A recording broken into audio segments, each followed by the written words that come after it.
सुन रहे हैं नैना म्यूजिक व निर्माता विक्की चौधरी की प्रस्तुति। बोलिए ब्रज बिहारी लाल की।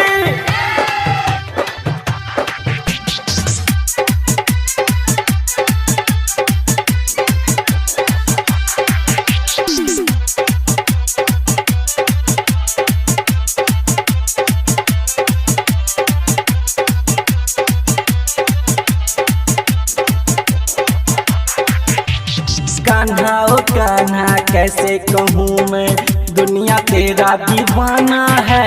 कान्हा ओ कान्हा कैसे कहूँ मैं, दुनिया तेरा दीवाना है।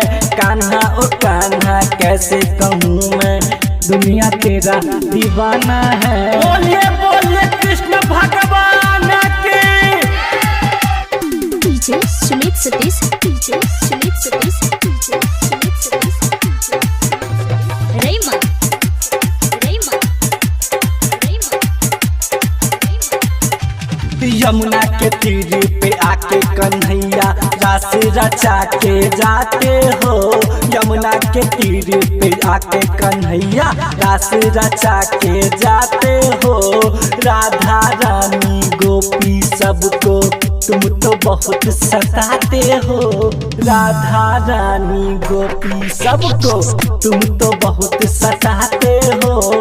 कान्हा ओ कान्हा कैसे कहूँ मैं, दुनिया तेरा दीवाना है। कान्हा ओ कान्हा कैसे कहूँ मैं। बोलिए बोलिए माखन चोर की।